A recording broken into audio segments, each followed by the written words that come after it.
Shalom. Mari kembali kita bersama mempelajari firman Tuhan dari kitab Mazmur pasal 103. Mazmur 103. Mulai ayat yang pertama.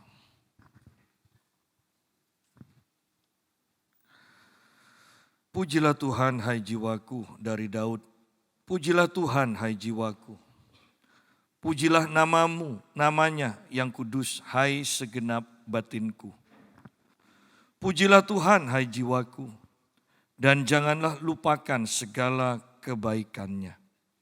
Dia yang mengampuni segala kesalahanmu, yang menyembuhkan segala penyakitmu. Dia yang menebus hidupmu dari lubang kubur, yang memahkotai engkau dengan kasih setia dan rahmat. Dia yang memuaskan hasratmu dengan kebaikan, sehingga masa mudamu menjadi baru seperti pada burung rajawali. Tuhan menjalankan keadilan dan hukum bagi segala orang yang diperas. Ia telah memperkenalkan jalan-jalannya kepada Musa, perbuatan-perbuatannya kepada orang Israel. Nah, kita berhenti sampai sini dulu. Pemazmur di sini kembali dari Daud mengatakan, pujilah Tuhan hai jiwaku, pujilah namanya yang kudus hai segenap batinku. Bahwa untuk memuji Tuhan itu tidak mudah dan bahkan tidak secara otomatis. Ada waktu-waktu tertentu kita itu tidak ingin memuji Tuhan. Ya, karena keadaan, karena masalah demi masalah, mungkin ada waktu-waktu tertentu kita sepertinya malas untuk memuji Tuhan. Tetapi kita harus tetap memuji Tuhan. Sehingga pemazmur di sini memompa dirinya sedemikian rupa, dia mengatakan, pujilah Tuhan hai jiwaku. Dia berkata sendiri kepada dirinya sendiri. Dia berkata kepada jiwanya, kepada pikirannya, kepada perasaannya. Pujilah Tuhan hai jiwaku. Bahkan kemudian dia masuk lebih dalam lagi ke manusia batinnya. Pujilah namanya yang kudus hai segenap batinku. Bahwa dari teriakan ini saja kita tahu bahwa pemazmur pun memaksakan diri untuk memuji Tuhan. Oleh karena itu kita jangan menyerah dengan keadaan, dengan masalah yang menimpa kita, yang seakan-akan kemudian memaksa kita untuk kita ini tidak memuji Tuhan. Pemazmur memaksa dirinya untuk memuji Tuhan dalam segala keadaan. Pujilah Tuhan hai jiwaku. Kenapa harus memuji Tuhan? Kenapa harus memaksa diri kita untuk selalu memuji Tuhan? Di sini dikatakan, janganlah lupakan segala kebaikannya. Jangan lupakan. Berarti kebaikan-kebaikan Tuhan bahkan yang sudah bertahun-tahun itu perlu kita ingat juga. Bukan hanya yang tadi pagi, bukan hanya yang tadi siang. Tetapi bahkan yang sudah bertahun-tahun itu tidak boleh dilupakan. Ya. Jelas di sini dikatakan, dan janganlah lupakan segala kebaikannya. Bahkan dengan kita berusaha untuk mengingat segala kebaikan Tuhan, itu merupakan modal yang utama bagi kita supaya kita mudah memuji Tuhan. Ya. Kalau kita tidak pernah mengalami kebaikan Tuhan, maka kita tidak akan mudah memuji Tuhan. Menyanyi mungkin bisa, memuji Tuhan itu belum tentu. Ya. Janganlah lupakan segala kebaikannya. Berapa banyak yang Tuhan sudah lakukan kepada kita. Betapa menyedihkannya kita ini ketika kita setiap waktu menerima kebaikan Tuhan tetapi kita tidak menyadarinya. Bahkan kemudian kita yang sudah menerima kebaikan demi kebaikan, kita tidak pernah memuji-muji Tuhan. Tadi pagi kita sudah bahas tentang memuji-muji Tuhan. Bagaimana Tuhan memberikan nyanyian baru kepada mulut kita. Karena kita punya pengalaman tentang kebaikan Tuhan. Mujizat Tuhan. Tanda-tanda ajaib dari Tuhan. Dan pemazmur kembali Daud mengatakan, kalau itu dihitung-hitung terlalu besar jumlahnya. Sidang jemaat, bahwa dengan menyadari terlalu besar jumlah dari perbuatan-perbuatan Tuhan yang ajaib bagi kita. Bagaimana mungkin kita bisa berpaling kepada Tuhan? Berpaling daripada Tuhan. Tetapi kalau kita tidak pernah menghitung, tidak pernah mengingat kebaikan Tuhan, mudah untuk berpaling. Mudah untuk menjadi kendor. Mudah bahkan untuk menjadi sombong. Menganggap bahwa kita tidak butuh Tuhan. Kita tidak terlalu butuh Tuhan mungkin. Ya, bukan tidak butuh, mungkin itu sudah terlalu. Tetapi tidak terlalu butuh Tuhan. Kita sudah punya banyak pengalaman. Kita punya keahlian mungkin. Tetapi sidang jemaat, biarlah petang hari ini firman Tuhan mengingatkan kita kembali. Janganlah lupakan segala. Perhatikan kata ini, segala kebaikannya. Apakah itu memang yang terlalu besar atau yang mungkin kelihatan biasa-biasa saja. Tetapi apapun yang disebut kebaikan Tuhan, jangan dilupakan. Karena mengingat kebaikan Tuhan akan mendatangkan ucapan syukur. Mengingat kebaikan Tuhan akan membuat kita mudah untuk memuji Tuhan. Ya. Di sini kebaikan-kebaikan Tuhan disebutkan satu persatu. Ya. Tuhan yang mengampuni segala kesalahanmu. Tuhan yang mengampuni segala kesalahanmu. Yang mengampuni segala dosa kita. Siapa yang bisa mengampuni dosa kita selain Tuhan? Seorang hamba Tuhan mengatakan dosa itu adalah perbudakan. Perbudakan hanya bisa ditebus. Ya. Perbudakan tidak bisa diganti dengan perbuatan baik. Bahwa yang namanya budak mau berbuat baik bagaimanapun, sebanyak apapun, itu tidak bisa membebaskan dirinya dari status sebagai budak. Dia tetap adalah budak. Tetapi perbudakan hanya bisa diselesaikan dengan penebusan. Oleh karena itu di sini tidak ada yang bisa mengampuni segala dosa kita kecuali Sang Penebus yang Alkitab katakan dan Ayub mengatakan, aku tahu penebusku hidup. Bahkan Ayub pun menyadari bahwa dia butuh penebus. Bagaimana dengan kita? Seringkali kita terjebak karena kita merasa bersalah kepada Tuhan, melakukan dosa. Kita berusaha menutupi dengan perbuatan baik yang menurut kita nilainya lebih daripada dosa kita. Dan itu yang dilakukan oleh orang-orang yang tidak mengenal Yesus sebagai Tuhan dan Juru Selamat.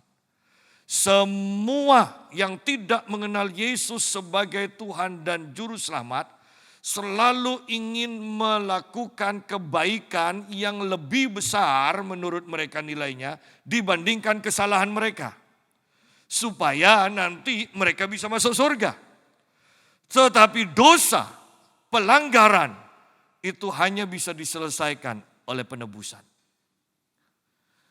Dan ketika kita menyadari bahwa tidak ada seorang pun yang mampu mengampuni dosa kita. Kecuali Tuhan.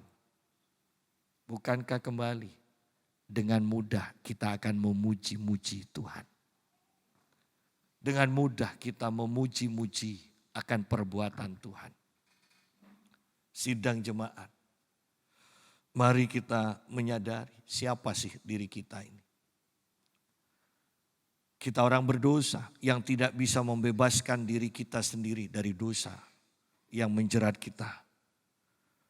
Hanya Tuhan yang bisa mengampuni, yang bisa membebaskan kita dari dosa. Bahkan di sini dikatakan yang menyembuhkan segala penyakitmu. Berarti Tuhan bukan hanya satu kali loh menyembuhkan kita. Bahkan ingat, kadang ada penyakit yang tidak kita rasakan. Dan tanpa sadar, penyakit yang tidak kita rasakan, yang kemungkinan besar bisa menghancurkan kita, bisa membinasakan kita. Tanpa kita sadari, ternyata Tuhan juga sembuhkan itu. Bayangkan itu. Bahwa ada penyakit yang kita sadari Tuhan sembuhkan. Ada penyakit yang sangat besar yang membuat kita menderita, Tuhan juga sembuhkan. Ada penyakit yang sedang merembet di tubuh kita, tetapi kita tidak sadari dan itu pun Tuhan sembuhkan. Sehingga di sini dikatakan yang menyembuhkan bukan satu penyakitmu, tetapi yang menyembuhkan segala penyakitmu. Segala, catat itu. Bahwa apapun penyakit kita, Tuhan sanggup menyembuhkan. Ya. Apapun penyakit itu. Ya. Bukan hanya sebagian. Apapun penyakit itu. Yang menyembuhkan segala penyakitmu. Bayangkan kalau sampai kita disembuhkan dari penyakit dan kita tidak memuji Tuhan. Itu kan kebangetan. Bayangkan kalau penyakit kanker misalnya yang 10 tahun lalu Tuhan sembuhkan. Dan itu bisa dilupakan oleh kita. Bukankah itu kebangetan? Bayangkan kalau dahulu kita pernah bangkrut yang begitu membuat kita menderita. Dan sekarang kita melupakan bahwa ada perbuatan Tuhan yang besar di masa lalu yang kita lupakan. Enggak Pak, saya enggak lupakan. Loh, tapi kenapa kok mundur dari Tuhan sekarang? Kenapa kok tidak semangat dengan Tuhan?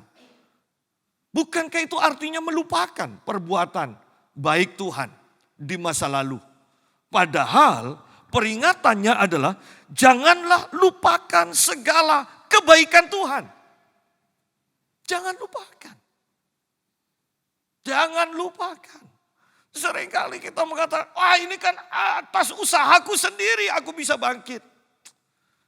Sudahlah, kalau sudah putus asa, sudah semuanya buntu. Kalau Tuhan tidak buka jalan, tidak ada orang yang bisa bangkit dari keputusasaan.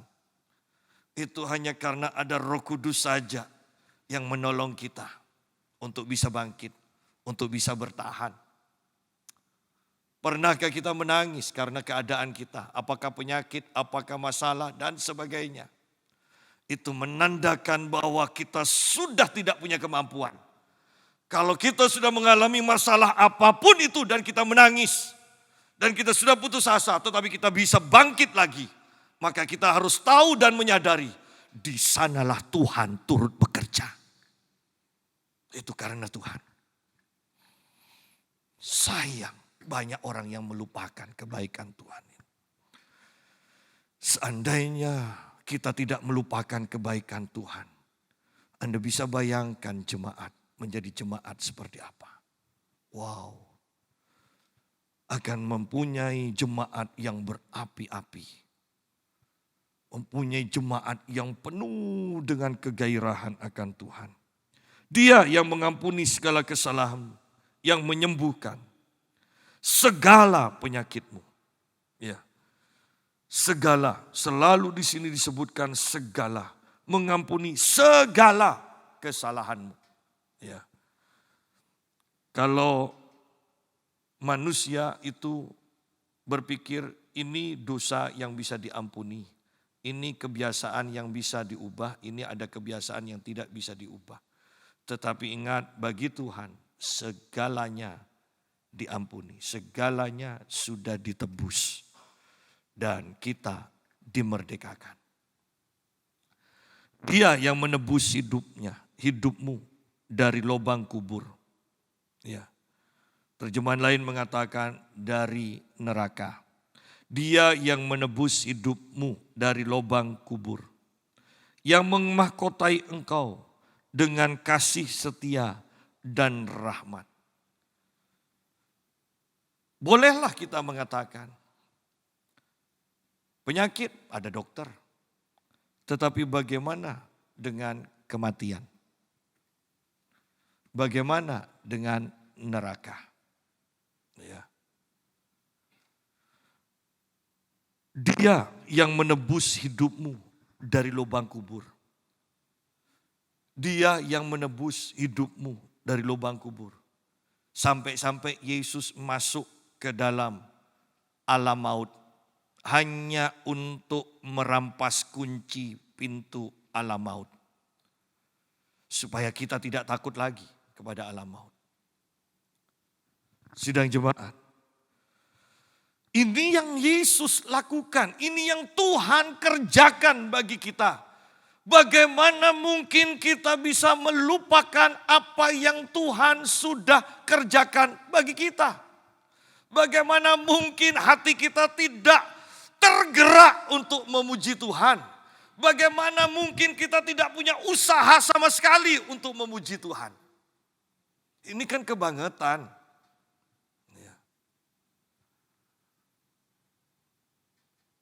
Dia yang menebus hidupmu dari lubang kubur.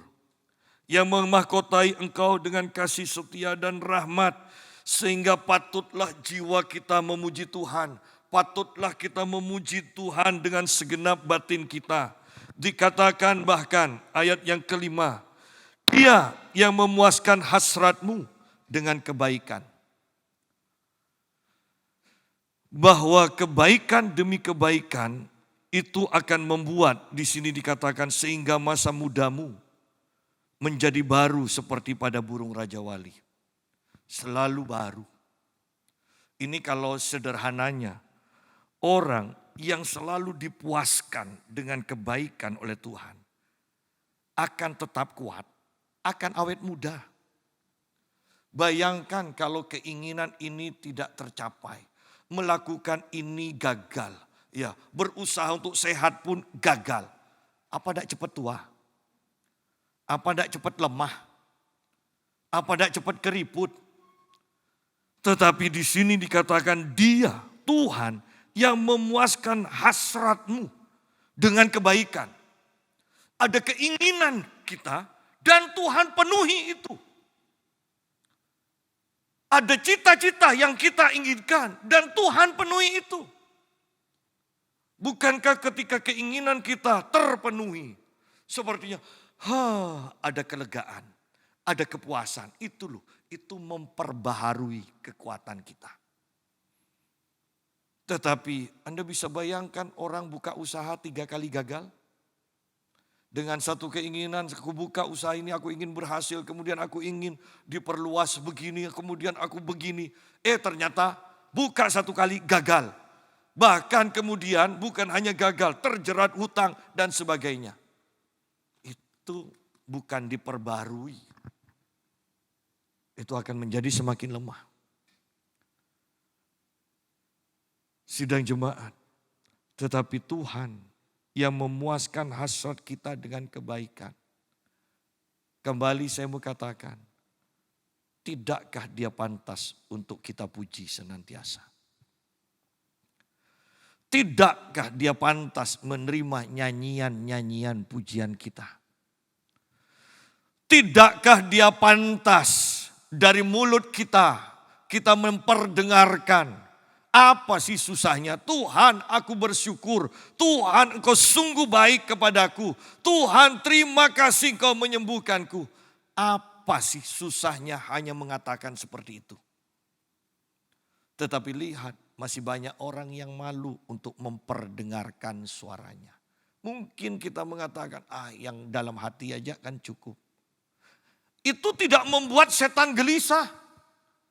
Karena apa yang kita katakan dalam hati memuji Tuhan, setan tidak pernah tahu bahwa kita memuji Tuhan. Tetapi ketika setan tahu kita memuji Tuhan, dia gelisah, dia marah, dia tahu usahanya gagal atas hidup kita. Dan Tuhan dipermuliakan. sehingga masa mudamu menjadi baru seperti pada burung Raja Wali. Bukankah luar biasa? Dari muda kita terus diperbarui. Artinya awet muda. Kalau sudah tua baru diperbarui kan repot kan? Berarti awet tua. Ya kan? Dari muda. Ya. Saya beberapa minggu yang lalu diundang ke Surabaya di sebuah PD karena COVID. Jadi sebelum COVID mungkin 2 tahun tidak melayani, tambah COVID berarti sekitar 5 tahun, 6 tahun tidak melayani. Dan ketika kami bertemu banyak masih orang yang sama. Ya. Dan ternyata mereka sudah mulai menua. Yang muda pun WL-nya menua. Ya. Rambutnya pun sudah mulai ubanan WL-nya. Itu WL yang sangat bagus. Dan dia katakan, Pak Yusak kok tidak berubah? Loh ini loh diperbaharui. Ketika masih muda diperbaharui. Ya. Sayangnya istri saya itu lebih senang kalau dia mendapatkan uban di rambut saya. Ya. Dia senang, ada temannya katanya. Ya. Dan ketika kita sungguh selalu dipuaskan oleh Tuhan. Ingat nih loh dampaknya. Masa mudamu menjadi baru seperti pada burung Raja Wali. Ini keinginan Tuhan. Ini keinginan Tuhan. Sehingga Kaleb pun mengatakan sudah 40 tahun. 40 atau 45 tahun. Tetapi kekuatanku tetap sama dikatakan. Dan kita melihat orang yang sudah umur 85 tahun. Anda bisa bayangkan dia berperang untuk merebut Gunung Hebron. Artinya dia itu harus naik ke atas gunung. Dan karena ini berperang, dia tidak mungkin katakan kepada musuhnya, tunggu dulu ya. Aku ambil nafas dulu. Kan tidak mungkin kan? Dia naik dan langsung berperang. Dan dia menang. Umur 85 tahun. Ya. Ibu yang saya ceritakan tadi pagi, yang kena kanker. Dia katakan begini. Kata dokter umur saya tinggal 1 tahun. Puji Tuhan Pak. Sudah lewat 1 tahun, tapi belum 2 tahun. Tapi 1 tahun lolos, dikatakan. Dan saya tanya, ibu umur berapa? Umur 47. Loh, ibu tahu Alkitab katakan umur kita 70 tahun sampai 80 tahun. Dan dia kaget. Ibu percaya kepada perkataan dokter 1 tahun, kemudian ibu mati. Atau ibu percaya Alkitab yang mengatakan 70 tahun umur kita, umur ibu 70 tahun sampai 80 tahun. Bahkan ini dikatakan oleh Musa di mana bangsa Israel pada waktu itu di dalam perjalanan di padang gurun.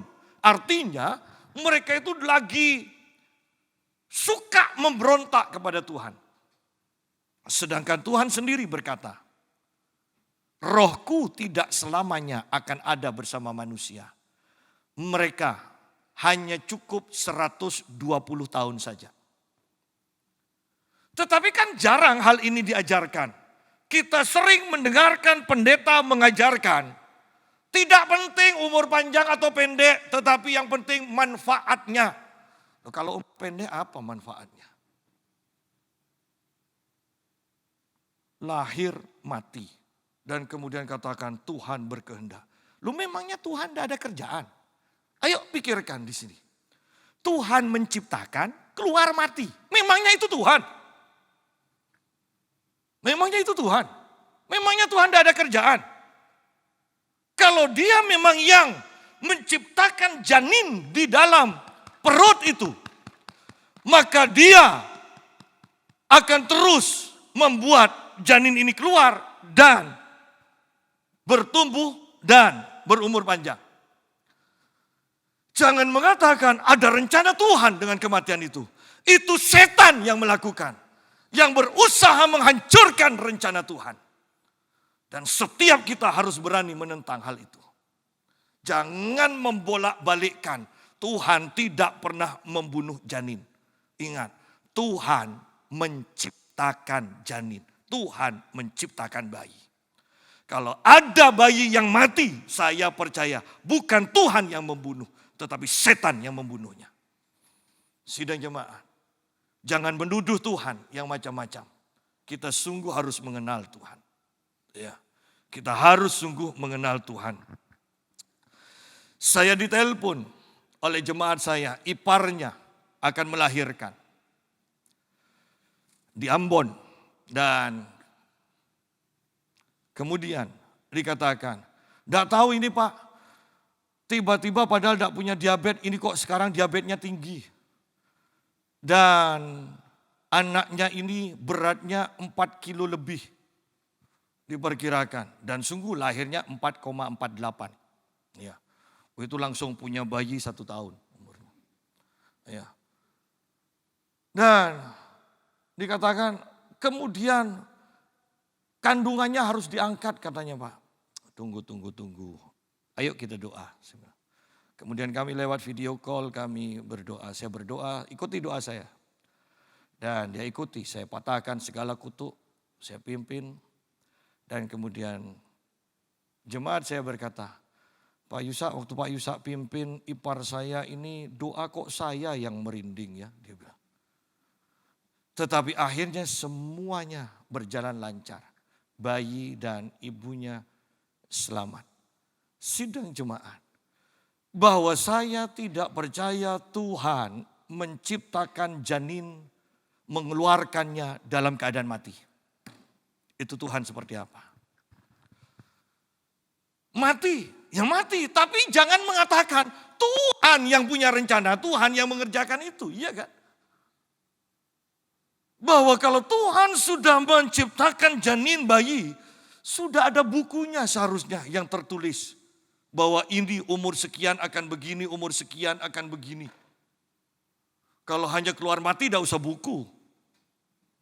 Kan semua orang ada buku kehidupan kan? Kalau hanya mati untuk apa ada buku? Sidang jemaat, mari kita berusaha sungguh-sungguh mengenal Tuhan kita. Sehingga kita tidak menuduh dia macam-macam. Sehingga kita akan mudah memuji Tuhan ketika kita mengenal Tuhan. Tuhan menjalankan keadilan dan hukum bagi segala orang yang diperas. Bahwa kalau kita diperas, kalau kita ditindas, ingat bahwa ada Tuhan yang akan bela.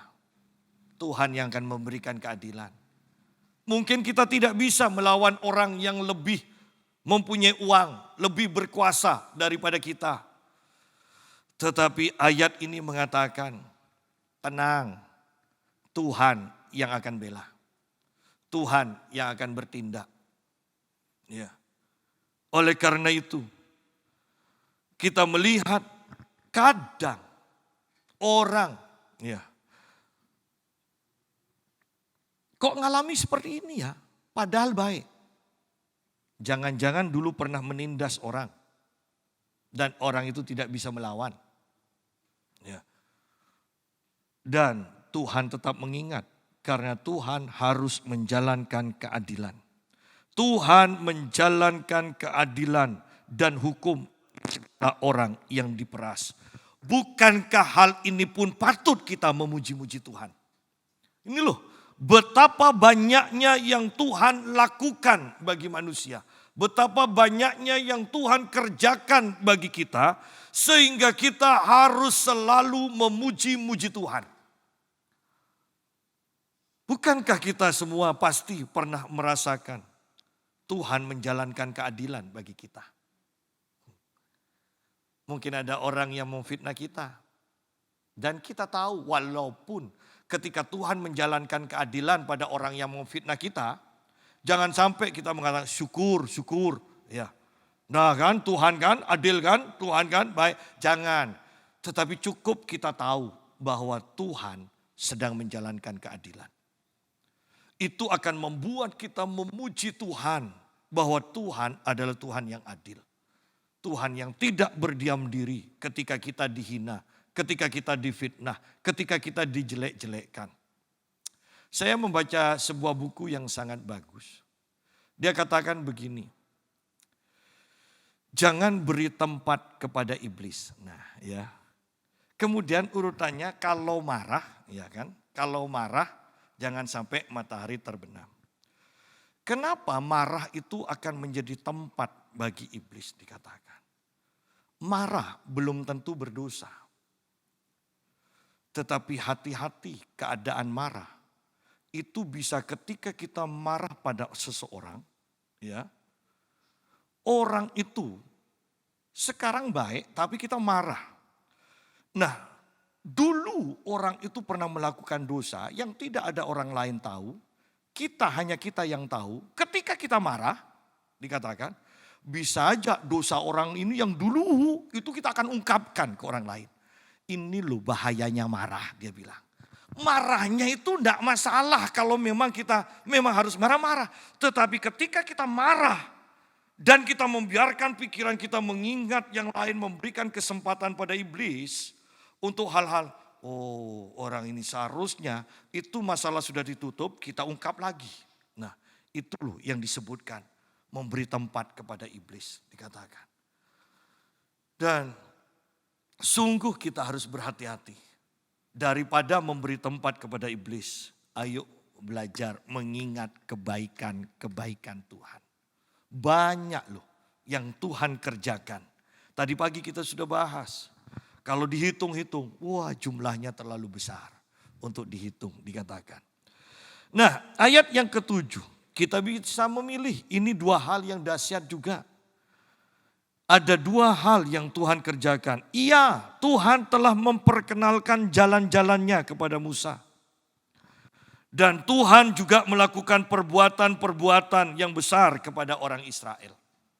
Sama-sama besar, walaupun nilainya dikatakan dan semuanya sepakat, hamba-hamba Tuhan sepakat. Bahwa lebih penting mengenal jalan-jalan Tuhan seperti Musa. Daripada hanya mengenal perbuatan-perbuatan Tuhan yang dilakukan kepada orang Israel. Mengenal jalan-jalan Tuhan akan membuat kita intim dan semakin intim dengan Tuhan. Mengenal dan mengalami perbuatan-perbuatan Tuhan. Kita hanya puas dengan hasil, tetapi kita tidak atau belum tentu berusaha untuk mengenal Tuhan. Tetapi saya mau tekankan di sini, saya tidak akan membahas nilainya. Tetapi yang saya mau tekankan ini loh, Tuhan mau memperkenalkan jalan-jalannya kepada kita.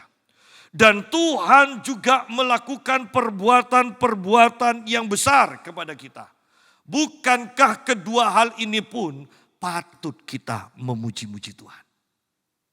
Apakah jalan-jalannya? Apakah perbuatan-perbuatannya? Apakah rencana-rencananya? Patut kita memuji-muji Tuhan. Nah kalau kehidupan kita dipenuhi dengan kesadaran akan Tuhan dan perbuatannya. Dipenuhi dengan puji-pujian akan Tuhan. Yang disebut tidak terhitung jumlahnya kalau dihitung. Artinya tidak ada kesempatan lagi untuk menggerutu. Tidak ada kesempatan lagi untuk khawatir. Kita hanya dipenuhi dengan puji-pujian. Bayangkan kalau hidup kita dipenuhi puji-pujian. Alkitab katakan Tuhan bertahta di atas pujian umatnya. Artinya Tuhan beserta kita senantiasa loh. Tuhan berkuasa sepenuhnya. Dan kemudian sifat-sifat Tuhan pun bukan hanya perbuatannya. Ini juga patut dipuji. Tuhan adalah penyayang dan pengasih. Panjang sabar dan berlimpah kasih setia. Tidak selalu ia menuntut dan tidak untuk selama-lamanya ia mendendam. Kalau Tuhan selamanya mendendam. Bahkan di dalam Keluaran pasal 20 dikatakan tentang dosa penyembahan berhala yang mengakibatkan 4 generasi dikutuk.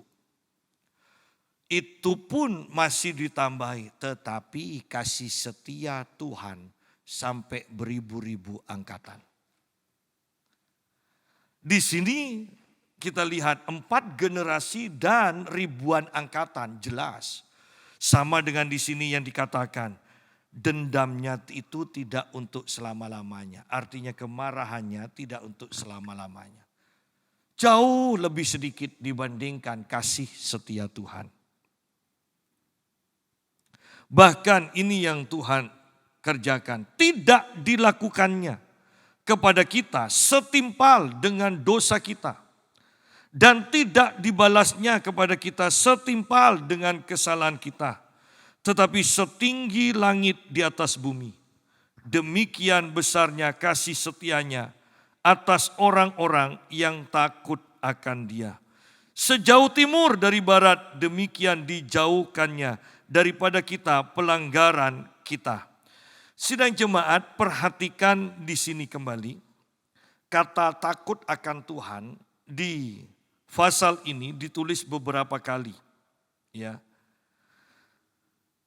Ayat 11 dikatakan tetapi setinggi langit di atas bumi, demikian besarnya kasih setianya atas orang-orang yang takut akan Dia. Loh, padahal kelihatannya kan lebih enak begini. Tetapi setinggi langit di atas bumi, demikian besarnya kasih setianya atas orang-orang yang mengasihi Dia. Seharusnya kan lebih enak seperti itu. Tetapi lihat bahwa kasih Tuhan, itu Tuhan akan nyatakan kepada orang yang takut akan Dia. Ya. Hati-hati dengan tindakannya, menghormati Tuhan. Takut itu yang disebut takut akan Tuhan. Itu firman Allah yang hidup mengatakan hormat akan Tuhan. Bukan hanya sekedar mengasihi Tuhan, tetapi takut, hormat akan Tuhan. Hormat. Bagaimana sih kalau orang hormat? Tidak mungkin kan kalau kita menghormati seseorang yang mengundang kita. Misalnya dalam pertemuan, dalam pesta. Dan kemudian kita datang pakai kaos singlet. Kan tidak mungkin. Karena kita menghormati maka kita memakai pakaian yang pantas. Itu loh hormat. Itu takut akan Tuhan. Tidak cukup hanya mengasihi. Tetapi kita harus sampai dalam level hormat, takut akan Tuhan. Dan rupanya di sini dikatakan kasih Tuhan, besarnya kasih setia Tuhan itu akan dinyatakan kepada orang yang takut akan Dia. Kemudian lihat juga di sini ayat 13. Seperti Bapak sayang kepada anak-anaknya, demikianlah Tuhan sayang, lihat, kepada orang-orang yang takut akan Dia. Kenapa kok tidak ditulis kepada orang yang mengasihi Dia? Kepada orang yang takut akan Dia. Bahwa anak harus lebih hormat daripada lebih sayang kepada orang tuanya, kepada bapaknya. Kenapa anak lebih segan? Lihat bahwa Bapak kalau hadir maka anak ditegur bisa nurut. Kalau ibu itu memang khusus untuk memberi kasih sayang. Tetapi bapak itu disiplin. Bapak perlu dihormati. Ibu dikasihi lebih banyak porsinya, dikasihi oleh anak. Tetapi bapak itu dihormati, ditakuti. Maka itu akan menjadi keluarga yang bagus. Ya. Nah, kembali kepada pembahasan kita. Seperti bapak sayang kepada anak-anaknya. Bapaknya sayang kepada anaknya. Demikian Tuhan sayang kepada anak-anak, kepada orang-orang yang takut akan Dia. Hormat. Bayangkan dalam satu pasal saja di sini kita lihat ada 3 kata takut akan Tuhan. Ya, nanti di ayat 17 ada juga orang-orang yang takut akan Dia lagi. Dalam satu pasal aja ada kalimat takut akan Tuhan sebanyak 3 kali. Bayangkan seluruh Alkitab ini ada berapa kata takut akan Tuhan. Dan oleh beberapa hamba Tuhan, takut akan Tuhan ini dihilangkan. Mereka mengajarkan tidak perlu takut akan Tuhan. Anda bisa bayangkan di dalam sebuah rumah hanya ada kasih. Tidak ada rasa hormat, tidak ada rasa takut, tidak ada rasa segan dari seorang anak kepada orang tuanya. Itu rumah akan jadi seperti apa kalau hanya ada kasih. Dan ini yang diajarkan oleh beberapa hamba Tuhan. Sehingga kita melihat kekudusan Tuhan tidak ditegakkan kembali di dalam gereja. Kita mempunyai gereja yang besar, jemaat yang besar, gereja yang kaya. Tetapi pertanyaannya, sungguh-sungguhkah Tuhan hadir? Sungguh-sungguhkah Tuhan hadir? Karena setiap kita yang punya pengalaman dengan Tuhan, kita tahu kok Tuhan hadir atau tidak dalam kehidupan kita. Kita tahu. Demikian pun gereja yang sehat akan tahu kok apakah Tuhan hadir dalam setiap pertemuan ibadah kita atau tidak.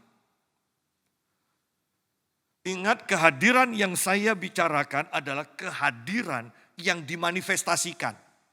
Bukan kehadiran Tuhan yang menyertai kita dalam hati kita. Hati setiap orang percaya. Ya, bahwa dalam tingkat kekudusan yang diinginkan oleh Tuhan, maka manifestasi kehadiran Tuhan dalam satu tempat itu tidak bisa dirahasiakan lagi. Itu bisa dirasakan oleh semua orang. Dengan syarat kekudusan Tuhan ditegakkan. Tanpa takut akan Tuhan, tidak ada kekudusan. Jemaat tidak akan hidup kudus. Ya. Kembali kepada pembahasan kita. Ayat 14. Sebab dia sendiri tahu apa kita. Dia ingat bahwa kita ini debu. Ya. Lihat di sini kasih Tuhan. Kita adalah debu. Adapun manusia, hari-harinya seperti rumput, seperti bunga di padang. Demikianlah ia berbunga. Apabila angin melintasinya, maka tidak ada lagi ia, dan tempatnya tidak mengenalnya lagi. Tetapi kasih setia Tuhan dari selama-lamanya sampai selama-lamanya. Orang-orang yang takut akan Dia, dan keadilannya bagi anak cucu. Bagi orang-orang yang berpegang pada perjanjiannya, dan yang ingat untuk melakukan titahnya. Nah, lihat di sini dikatakan kita itu hanya debu. Umur kita tidak panjang. Seringkali kita berpikir begini, kalau aku tidak ada, nanti anakku bagaimana? Cucuku bagaimana? Apalagi kalau kita yang mungkin kita kaya, yang tahu bekerja, kita lihat anak kita tidak mampu, kita takut. Tetapi perhatikan, bagi orang-orang yang takut akan Tuhan, Tuhan berjanji bahwa Dia akan memberikan keadilan. Dia akan mengasihi. Dia akan memberkati anak cucu kita. Sekalipun kita mati, jangan takut anak cucu kita menderita. Tuhan akan memberi keadilan. Bahwa takut akan Tuhan yang kita sudah lakukan sepanjang umur kita, Tuhan tidak akan lupakan. Keadilan Tuhan menunjukkan penghormatannya kepada kita yang sudah menghormati Dia. Dia akan melindungi, Dia akan memberkati anak cucu kita. Sehingga selama kita hidup, mungkin kita akan mati pun, tidak perlu khawatir. Kita lihat, aduh bagaimana ya, dengan gaji sekian anakku apakah bisa hidup layak? Tuhan akan beri keadilan. Selama kita sendiri hidup takut akan Tuhan, anak cucu kita akan menerima keadilan, kasih setia Tuhan. Sehingga kita tidak perlu khawatir, anak kita akan menderita. Tuhan akan melindungi, Tuhan akan memberkati. Bukankah ini pun patut kita puji? Ini loh Tuhan kita. Betapa banyaknya puji-pujian seharusnya yang kita berikan kepada Tuhan. Tuhan sudah menegakkan tahtanya di surga dan kerajaannya berkuasa atas segala sesuatu. Nah, ayat 20 dan 21 kita lihat di sini. Pujilah Tuhan, hai malaikat-malaikatnya, Hai pahlawan-pahlawan perkasa yang melaksanakan firman-Nya, dengan mendengarkan suara firman-Nya, pujilah Tuhan, hai segala tentaranya.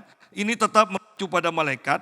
Hai pejabat-pejabatnya yang melakukan kehendak-Nya. Ini mengacu juga pejabat-pejabatnya ini kepada malaikat. Artinya bahwa ketika kita memuji-muji Tuhan, maka kita tidak pernah memuji Tuhan sendirian. Walaupun kita ada di kamar sendiri, kita tidak pernah sendirian. Kita sedang memuji Tuhan bersama para malaikat. Setiap ada orang yang memuji-muji Tuhan, maka di sana juga ada malaikat-malaikat yang memuji Tuhan bersama orang tersebut. Apakah kita melihat atau tidak melihat? Tetapi ini yang dikatakan. Pujilah Tuhan, hai malaikat-malaikatnya. Hai pahlawan-pahlawan perkasa yang melakukan firman-Nya dengan mendengarkan suara firman-Nya. Sidang jemaat, ada pelajaran dari beberapa hamba Tuhan bahwa orang percaya bisa memerintahkan malaikat. Tetapi kalau kita pelajari tidak ada ayat yang mendukung hal itu. Tetapi di sini dikatakan bahwa malaikat ini akan melaksanakan firman Tuhan. Ya. Malaikat ini mendengarkan suara firman Tuhan. Artinya bahwa kita bisa menggerakkan malaikat ketika kita mengucapkan firman Tuhan. Ketika kita melakukan firman Tuhan, maka malaikat juga bergerak.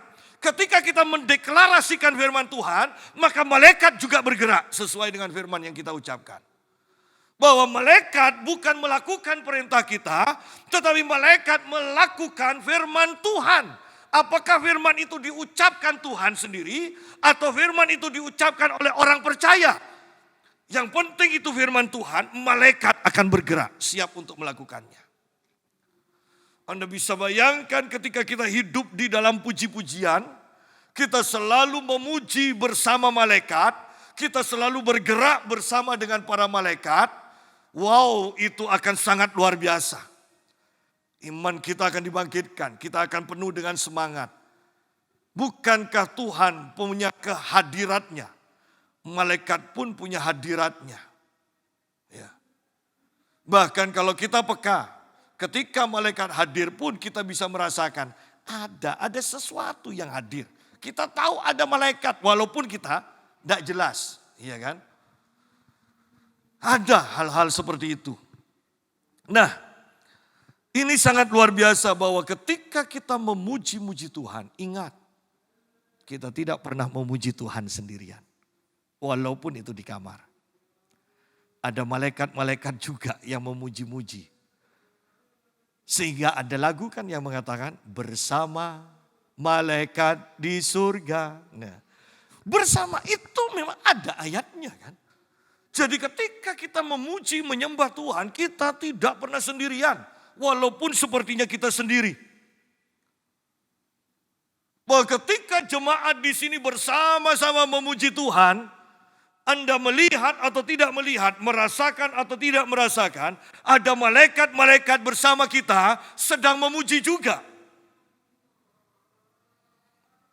Itulah yang kadangkala dan seringkali mendatangkan mujizat, mendatangkan kesembuhan, mendatangkan kelegaan, memberikan kemerdekaan kepada kita.